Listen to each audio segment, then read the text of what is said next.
দুটি বক্ষ মাঝে থাকো নিরবধি, তোমার আনন্দ মূর্তি নিত্য হেরে যদি এমুগ্ধ নয়ার মোর পরাণ বল্লভ, তোমার কোমলকান্ত চরণ পল্লব চিরস্পর্শ রেখে দেয় জীবন করিতে। কোন ভয় নাহি করি বাঁচিতে মরিতে। পরম দয়াল ঠাকুর আমার, পরম আরাধ্যা জগৎ জননী শ্রী শ্রী বড়মা, আমার জীবন্ত সত্যানুসরণ যুগাচার্য পরম পূজ্যপাদ শ্রী শ্রী বরদা, আচার্যদেব শ্রী শ্রী দাদা এবং আমার পরম প্রিয় পরম পূজনীয় বাবাই দাদা, তাদের সকলের রাতুল রাঙা চরণে আমার জন্ম জন্মান্তরে কোটি কোটি প্রণাম নিবেদন করছি। আজকের এই সান্ধ্য সৎসঙ্গে যারা উপস্থিত রয়েছেন, আমার অস্থি বৃদ্ধির সাথীরা, তাদের সকলে সুস্থ স্বাস্থ্য সুদীর্ঘ নিরোগ ইষ্টায়মী জীবন ছন্দে ভরপুর এক আনন্দময় জীবন আমি প্রার্থনা করছি আমার পরম দয়ালের রাতুল চরণে। আজকের এই সৎসঙ্গ আমার অত্যন্ত স্নেহের রিয়ানির আয়োজন, তার মায়ের জন্মদিন উপলক্ষে। জন্মদিন আসে বারে বারে, মনে করা বারে, এ জীবন নিত্যই নূতন, প্রতি প্রাতে আলোকিত সূর্যের মতন। শ্রী শ্রী ঠাকুর একবার বলেছিলেন যে একটা ছোট্ট শিশির বিন্দু যদি ওই জগৎ প্রসবিতার সূর্যকে প্রতিবিম্বিত করতে পারে, তাহলে আমি বা কেন পারবো না আমার সমস্ত জীবন দিয়ে আমার প্রিয় পরমকে পৌঁছে দিতে দাঁড়ে দাঁড়ে। সাধারণত জন্মদিনে আমরা নানান রকম প্রদীপ জ্বালাই, মোমবাতি জ্বালাই, তারপরে খুব খুব করে সেগুলো নিভিয়ে দিই এবং অদ্ভুত সুরে হ্যাপি বার্থডে টু ইউ এই উচ্চারণ করি। কিন্তু আজকে এই গৃহের তরফ থেকে এক কন্যা তার মায়ের জন্মদিনে সৎসঙ্গের আয়োজন করেছে, যেখানে ওই আলোগুলি কখনো নিভে যায় না, বরং আরো আরোতর জীবনায়নের পথে আমাদের প্রবুদ্ধ করে। কারণ আমরা জানি অগ্নি শব্দটা এসেছে অগ্ধাতু থেকে। আমার দয়াল শিখিয়েছেন জীবনের ঊর্ধ্বগমনের অন্য নাম প্রকৃত যাপন। তাই তাঁর বাণী থেকে বাণী, হাসি থেকে হাসি, জীবন থেকে জীবন, যাপন থেকে যাপন যারা চৈতন্যের আঁচলে গেঁথে প্রতি সন্ধ্যায় দুয়ার থেকে দুয়ারে পৌঁছে দিচ্ছেন। এক সূত্রে বাঁধিয়াছি সহস্র জীবন, সেই সহস্র জীবন এক সূত্রে গাঁথা হয়ে যাচ্ছে একজন কেন্দ্রকে কেন্দ্র করে, যিনি আমার ইষ্ট। তখন জন্মদিন একটা অন্য মাত্রা পায়। মনে হয় তাকে ঘিরে আমার প্রতিটি দিন নতুন করে জন্মদিন হয়ে ওঠে। যখন আমাদের অনল নিঃশ্বাসী রথ পথের ধারে চাকা খুলে দাঁড়িয়ে পড়ল আর অপরিচিত হয়ে গেল সমস্ত জগৎ, সবকিছুই যখন বিধ্বস্ত বিপর্যস্ত হয়ে পড়ল, তখন বাঁচার জন্য জীবন্ত হয়ে রইলেন শুধু তিনি আর আমাদের এই কম্বাইন্ড ওয়েভস আয়োজিত এত সুন্দর সৎসঙ্গ। ঠাকুরের বাণীর বইগুলি, তার পাতাগুলি যেন ফসফস করে বলল, এসো এসো, অনেক দৌড়েছ জীবন আর জীবিকার সন্ধানে, এবার একটু থিতু হয়ে বসো। আমরা খুলে ধরলাম আত্মজনের কথা, আমরা তাকালাম অনুবর্তকের দিকে। সেখানে কালো কালো অক্ষরগুলো যেন গুনগুন করে বলে উঠল, শোনো শোনো, খুব মন খারাপ, ট্রেন চলছে না, আমার পরমধাম দেওঘর, সেখানে যেতে পারছি না। তবু যখন ঋষিনন্দন দা, তরুণ দা কিংবা দেওঘরের আরো আশ্রমিকদের কথা শুনি, তখন যেন ক্ষণিকের জন্যে আমরা পৌঁছে যাই পৃথিবীর সেই শ্রেষ্ঠ তীর্থক্ষেত্রে। কারণ ক্ষণমিহ সজ্জন সঙ্গতি রেহা ভবতি ভবার্ণব তরণেই নৌকা। এই সংক্ষিপ্ত সময়ে আমাদের নতুন করে প্রাণ সঞ্জীবিত হয়। আমরা পেয়ে যাই বেঁচে থাকার বিশল্যকরণী, আমরা পেয়ে যাই বৃদ্ধির মৃত সঞ্জীবনী। এই অসময়েও কোথাও যেন কলকল করে একটা ঢেউ উঠল বুকের মধ্যে। চলার সাথী, পথের কড়ি, আলোচনা প্রসঙ্গের 22 খণ্ড, দীপরক্ষীর 6 খণ্ড, শাশ্বতী, সম্বিতি, আর্য প্রাতিমক্ষ, প্রীতি বিনায়না, সত্যানুসরণ, চলার সাথী, পথের কড়ি, সবাই যেন একটা জাদুময় মুহূর্ত দিল আমাদের। আমাদের জীবন ভালো আর আলো হয়ে রয়েছে এই সৎসঙ্গ আয়োজনের মধ্যে। আমরা একটা সময় স্মার্টফোন সঙ্গ সাধু সঙ্গের থেকেও বেশি করে করেছি। সেখানে অবিরাম চ্যাটিং করতে করতে ভুলে গেছি চ্যাটিং কিংবা ডেটিং যাই করি না কেন, সেটিং কিন্তু সেই ওপরওয়ালার হাতে। তো অন্তত সেই টিভির নিউজ চ্যানেলগুলো যারা আতঙ্কে থাকুন, আতঙ্কে রাখুন, এই ধরনের কোনো ট্যাগলাইন দিতে পারত, সেখান থেকে বেরিয়ে এসে আমরা প্রিয় পরমকে কেন্দ্র করে তার নাম গুণগান শ্রবণে, তার কথা শ্রবণে আমরা এই সন্ধ্যেগুলিকে উদযাপন করছি। তার বইয়ের সুরভি স্পর্শ ঘ্রাণ নিয়ে আমরা তার বাণীর প্রবহমানতার মধ্যে দিয়ে চলেছি। সেটা যেমন বৈদ্যুতিন আঙ্গিকে, যেখানে একটা আঙুলের স্পর্শে আমরা পৌঁছে গেছি সিঙ্গুর থেকে সিঙ্গাপুর, কলকাতা থেকে কলম্বিয়া, ঠিক তেমনি করে প্রিয় পরমকে আমরা নতুন করে উপলব্ধি করে রিপুর অরাতি আক্রমণ থেকে মুক্ত হতে পেরেছি। আমরা এমন একটা সমাজ তৈরি করে নিয়েছি যেখানে প্রতিটি বর্গ প্রতিটি বর্গের প্রতি উষ্মা প্রদর্শন করে। ছাত্র ভাবে শিক্ষক, ও তো গায়ে হাওয়া লাগিয়ে ঘুরে বেড়ায়, আর বাকি টাকাটা প্রাইভেট টিউশন থেকে রোজগার করে। আর শিক্ষক ভাবেন ছাত্র, ও তো পরীক্ষায় পাশ না করলেই আমাকে ঘেরাও করবে, আমার উপরে অত্যাচার করবে। ডাক্তার ভাবেন ও রোগীর আত্মীয় স্বজন, একটু এপাশ ওপাশ হলেই ওরা তো আমাকে প্রহার করবে। আবার রোগীর আত্মীয় স্বজন তারা ভাবেন যে ডাক্তার, ও তো অর্থ পিশাচ, ও আমার সমস্ত সঞ্চয় কেড়ে নেবে। অটোওয়ালা ভাবে যে এই লোকটার একটা সেন্স নেই যে জোরে জোরে কথা বললে আমার অটো চালাতে অসুবিধা হচ্ছে। আবার সেই লোকটি ভাবেন ও তো একটা গাম্বার, ও কি বুঝবে। প্রতিটি বর্গের সঙ্গে প্রতিটি বর্গে এই অমিল রয়েছে। বুদ্ধিজীবী সাধারণ মানুষকে হেলাফেলা করে, সাধারণ মানুষ ভাবে লোককল্যাণে তো কোনো ভূমিকা নেই, শুধু বড় বড় কথা। তার মানে নিন্দা করার একটা সংস্কৃতি যখন শ্রী শ্রী ঠাকুর অনুকূলচন্দ্রের জীবন, তখন কি শিক্ষা দেয়? ঠাকুর সেদিন মধ্যাহ্ন ভোজন শেষ করে তামাক খেয়েছেন, একটু মুখ মুছেছেন, তারপরে তার সামনে একজন বর্ষীয়সী মহিলা টুলে এসে বসেছেন। ঠিক সেই মুহূর্তে নিরালা নিবেশ সেই ঘরটিতে অনেকজন মানুষ এসে হাজির হলো। একটি পরিবারেরই, তার 3-4টি ছেলে মেয়ে, তার স্ত্রী এবং ভদ্রলোক। তারা ঢোকা মাত্রই সেই বর্ষীয়সী মহিলা স্বগতোক্তি করে বলছেন, এখানে এসে হাজির হয়েছে যত সব শেয়াল কুকুরের দল। ভদ্রলোক অত্যন্ত অপ্রস্তুত, তার জানা ছিল না ঠাকুরের মধ্যাহ্ন ভোজ যেখানে হয় সেখানে এরকম করে ঢুকে পড়তে নেই।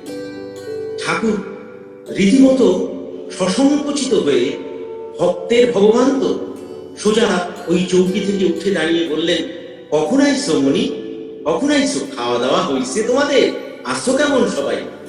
ভদ্রলোক বললেন, না বাবা, এই তো জসিডি স্টেশনে নেমে সোজা চলে এসেছি আপনাকে প্রণাম নিবেদন করতে। সোহাগ জড়িত কণ্ঠে আমার দয়াল বলছেন, তবে যাও সোনা, স্নান টান সেরে নাও গা, আর সাওয়াল পালগো আনন্দবাজারে খাওয়ায় নিয়ে আসে।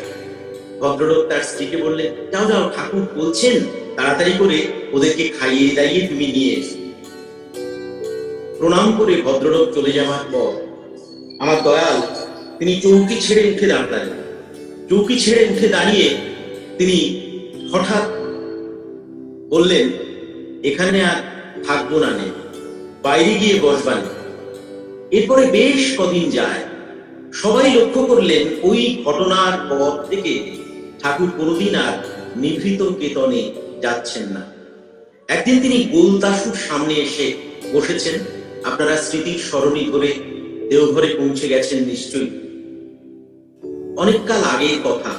সেই বর্ষীয়সী মহিলাও ঠাকুরের সামনে টুল পেতে বসে আছেন।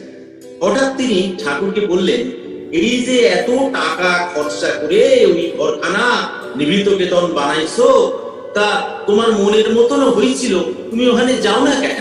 ঠাকুর প্রথমে কোনো প্রশ্নের উত্তর দিচ্ছেন না, অন্যদিকে মুখ ফিরিয়ে বসে আছে। আবার একই প্রশ্ন সেই ভদ্রমহিলা পুনরায় বলছেন, যাও না কেন?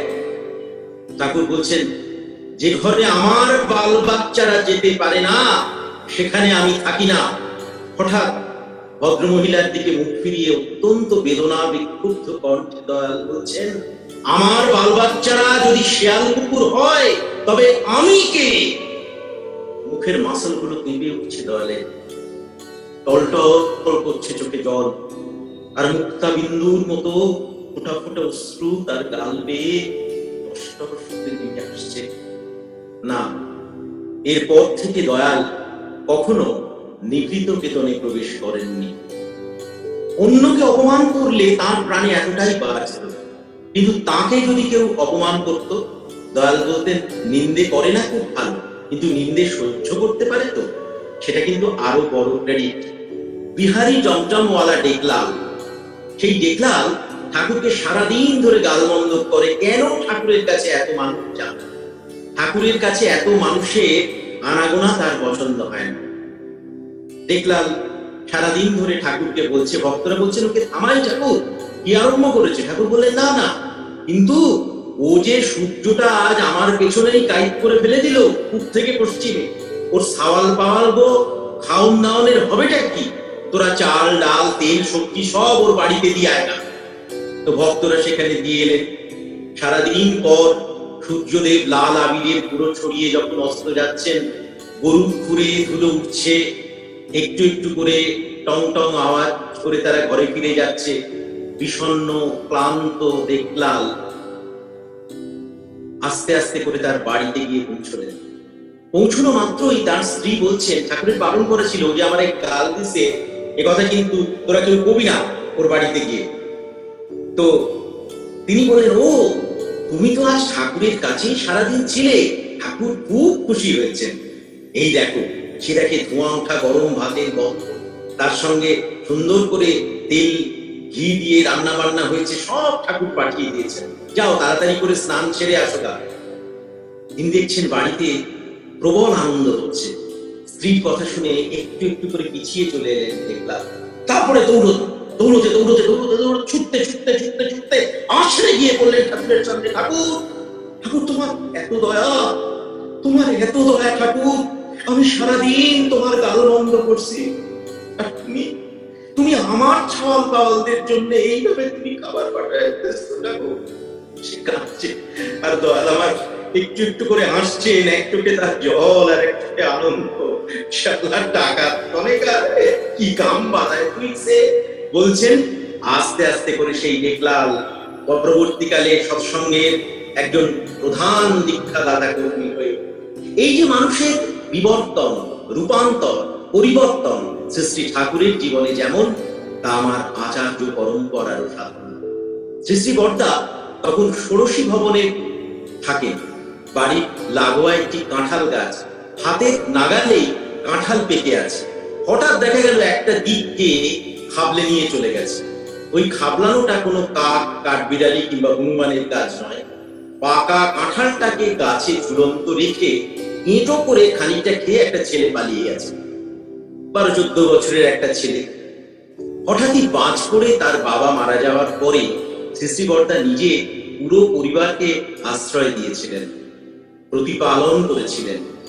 ছেলেটাকে কাঁঠাল খেতে দেখে ফেলেছিলেন অনেক গুরু ভাই, তারা তাকে ধরে নিয়ে এলেন শ্রী শ্রী বড়দার কাছে। ঠাকুরের আশ্রম, সেইখানে এইভাবে কাঁঠাল চুরি করেছে এই ছেলে, এবার তার বিচার হবে। শ্রী শ্রী বড়দার সামনে বসে আছেন, ঘর ভর্তি লোক উপস্থিত, সবাই প্রমাদ গুনছেন ওর পরিণতির কথা ভেবে। কিন্তু বলছেন আর যা শাস্তি হবে না, এসব মতিগতি তো ভালো না, এই বয়সেই তাহলে তো ভবিষ্যতে মহা চোর একটা তৈরি হবে। ঠিক এই জায়গাটাতেই সবার ভুল, কারণ দণ্ডিতের সাথে দণ্ডদাতা কাঁধে যবে সমান আঘাতে, সর্বশ্রেষ্ঠ সেই বিচার দণ্ডিতের ভবিষ্যৎকে উজ্জ্বল করে। তা জেলখানার নাম দেয় সংশোধনাগার। সুতরাং তার প্রবৃত্তির সংশোধন করতে ঠাকুর যেমন চোরের সঙ্গ করে তাকে রামায়ণ মহাভারতের গল্প শুনিয়ে রাতটা কাটিয়ে দিয়ে তার চরিত্রের পরিবর্তন আনেন, সেই প্রবহমানতা, সেই অমৃত নিঃসন্দি ধারা আমার আচার্য পরম্পরার মধ্যেও প্রবাহিত রয়েছে। আমরা দেখছি সমস্ত নিস্তব্ধতা আশঙ্কার নিরসন করে শ্রী শ্রী বড়দা রায় দিলেন, আরে ও তো ছেলে মানুষ, যা করিছে আশ্রম তোর নিজেরই বাড়ি, তো ছেড়ে দে, ওরে কোনো শাস্তি টাস্তি দিতে হবে না। তারপরে ওই ছেলেটার দিকে তাকিয়ে মুচকি হেসে বলছেন, শোন, ঠাকুর বাড়ির জিনিস তো সব দেখে শুনে রাখতে হয়, বুঝলি তো কথাটা? সেই ছেলেটা তখন অপরিমেয় অপরাধ বোধ, তার চেয়েও মনের ভয় নিয়ে মাটির দিকে তাকিয়েছিল, অভয় পেয়ে একটু মাথাটা তুলে বলছে, আগে বুঝতে পেরেছি। সে প্রাণ ভরে তার মা তাকে প্রণাম করছেন, সেই ক্ষমা সুন্দর দৃষ্টি। কত ঢাকঢোল বাজানো, কত রকমারি চিন্তাধারা নিয়ে বিচার করা হলো, কিন্তু অদ্ভুতেই শাস্তি এবং তার জবনিকাপাত। কিন্তু ঠাকুর বলেছেন, ক্ষমা করো কিন্তু ক্ষতি করো না। শ্রী শ্রী বড়দা তাকে বললেন, এবার থেকে এই যারা আশ্রমে এসে চুরি করবে পাঁচিল লিঙ্ক নিয়ে, তুই কিন্তু সব লক্ষ্য রাখবি। সে তার পরদিন থেকে অত্যন্ত সতর্কভাবে গোটা আশ্রমকে পাহারাদারি দায়িত্ব নিয়ে ফেলেছিল। এই যে একটা মানুষ, আজকে সারা পৃথিবীর দিকে তাকালে আমরা দেখেছি অন্যায় এবং অপরাধ প্রবণতা সাংঘাতিকভাবে বেড়ে চলেছে। অভিযোগ এবং অভিযুক্তের সংখ্যা ক্রমশ বাড়ন্ত। তাবর আইন, আদালত, উকিল, ব্যারিস্টার, বিচারক, পরিপুষ্ট বিচার ব্যবস্থা, তারা কোনো সুরাহার পথ দেখাতে পারছে না। বারবার তারা বিফল হচ্ছে। বাঁচা ভাড়ার পথ ক্রমশ সঙ্গীন হয়ে উঠেছে। তখন এই তো পাথেও আমাদের, যে পাথেও আমরা দেখতে পাচ্ছি আজকের পৃথিবীতে যখন গণপিটুনি হয়, দুর্বলতম লোকটিও গিয়ে একটা থাপ্পড় মেরে আসে চোরকে, কারণ সে তার অফিসের বসের কাছে অপমানিত হয়েছে, সেই জমা রাগকে সে প্রকাশ করতে পারেনি, সে ঘুষি মেরে আসে ওই দুর্বল মানুষটিকে। সে তার ছোট কাকা তার সম্পত্তি গ্রাস করেছে, তার চাপা রাগ, সেই রাগকে সে প্রকাশ করছে ওই মানুষটির মধ্যে, কিংবা তার স্ত্রীর সঙ্গে গন্ডগোল হয়েছে, ওই মানুষটির মধ্যে প্রকাশ করতো। কিন্তু আমার শ্রী ঠাকুরের জীবন, আমার আচার্য পরম্পরা আমাকে শেখায় যে ক্ষমা করো, ক্ষতি করো না। মানুষ ভুল করতেই পারে, কিন্তু তার পরিবর্তনও অত্যন্ত সহজেই হতে পারে। বাস্তবিক পক্ষে এটাই কিন্তু আমাদের কাজ, এটাই আমাদের কর্তব্য, এটাই আমাদের লক্ষ্য। আমার পরম পূজনীয় বাবাই দাদা, তিনি ভারী সুন্দর করে বলছেন যে আমাদের সকলকে নিয়ে এগোতে হবে, আমরা একা একা সাধনা করার জন্য এখানে আসিনি। তিনি বলছেন, আমি কখনো দেখিনি যে শয়তান সে কিন্তু খুব আলসে হয়, সব সময় সে সক্রিয়, হয় মাথা দিয়ে না হয় শরীর দিয়ে শয়তান কিন্তু সব সময় এগিয়ে চলেছে। যখন রামচন্দ্র কুম্ভকর্ণের হাত কেটে ফেলেছে, তখনও সে দুর্দার করে এগিয়ে চলেছে। তাহলে আমরা যারা পরম পিতার সন্তান, তারা কেন প্রেরণা পাবো না তাকে দেখে? সমস্ত রকম বাধাকে বাধ্য করে আমরা কেন এগিয়ে যেতে পারবো না? একজন বলেছিলেন, আমি তো এখন হসপিটালে, আমি কি করে ঠাকুরের কাজ করব? বাবাই দাদা বলেছিলেন, ফোনটা তো হাতের কাছে আছে, সকলকে ফোন করে আপনি বলুন যে আপনারা উদ্দীপ্ত হয়ে উঠুন আগামী উৎসবে প্রিয় কর্মের কাজ করবার জন্য। আমি শেষ করব আচার্যদেব শ্রী দাদার একটি কথা বলতে। যে কথা তিনি বলেছিলেন, আমাদের প্রত্যেকের সেই কথাটি, প্রতিটি শব্দ আমাদের মনে রাখতে হবে, তবেই কিন্তু ঠাকুরের মুখে আমরা হাসি ফোটাতে পারবো। আচার্যদেব শ্রী দাদা আমাদের পথ প্রদর্শক। তিনি বলছেন, ঠাকুর ছাড়া আমাদের জীবনে পাওয়ার কিছুই নেই। এই অ্যাটিটিউড নিয়ে চলতে পারে। কখনো মনে হয় যে আসামের সেই পরম ভাগবত, তিনি নাম ঘোষ, তার নাম হচ্ছে মাধব দে, তার বইটার নাম নাম ঘোষ, সেখানে বলছেন মুক্তিত নিস্পৃহ জিত সহি কে তত নম, অর্থাৎ মুক্তি নয়, আমি ঠাকুরকে চাই। আমরা সবসময় ঠাকুরকে চাই, আর তাকে যে এক ভাগ দেয় সে 100 ভাগ ফিরে পায়। স্বয়ং ঠাকুর একবার আচার্যদেবকে বলেছিলেন যে দেখ, এর মানে কিন্তু একটা সাইকেল তুই কাউকে দিলে 100টা সাইকেল পাবি তা নয়, 100টা সাইকেল পাবার যে আনন্দ, সেই আনন্দকে তুই লাভ করতে পারবি। তাই সব সময় মনে রাখতে হবে, আচার্যদেব শ্রী শ্রী দাদা বলছেন আমি তাকে নিয়ে আনন্দ পেয়েছি, আপনারা সবাই আনন্দ পান। আপনাদের আবার বলছি, আপনারা সবাই সম্পূর্ণভাবে ঠাকুরের হয়ে উঠুন। শেষ করব তাঁরই লেখা একটি আশ্চর্য অভয় বাণী দিয়ে, যা আমাদের এই সময়ে অত্যন্ত প্রয়োজনীয় বলে মনে হয়। তিনি বলছেন, ঝড় বাদলে কি ভয় দেখায়, মোরা নামের অমল বই মাতে, দিন দয়ালের চরণ ধরে চলছি সবাই তাঁর সাথে।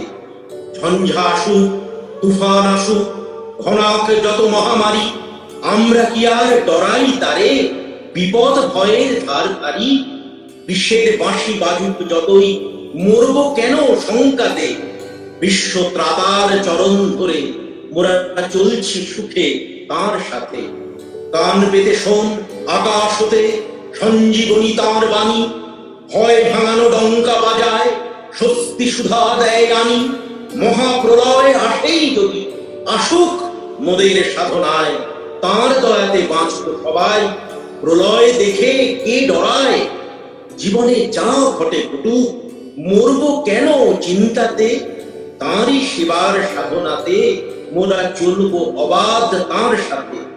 বাজিয়ে বিষাণ ডাকছে ঈশান, কান পেতে শোন বারংবার, বিধির বিধান মানলে পাবো অমৃতেরই অধিকার।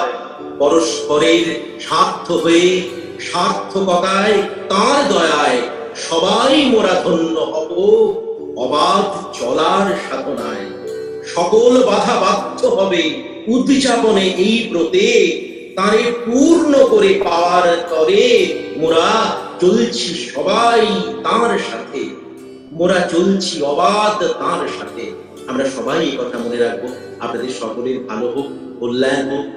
আজকের যে গৃহে এই আয়োজন, তাদের সকলের এক আনন্দময় জীবন আমি পরম পিতার রাতুল চরণে প্রার্থনা রেখে বলি, এই আচার্যদেব শ্রী শ্রী দাদার কথা শুনে, মুক্তি আমি চাই না প্রভু, হৃদয় মাঝে চাই, স্বর্গ আমি চাই না যদি তোমার চরণ পাই।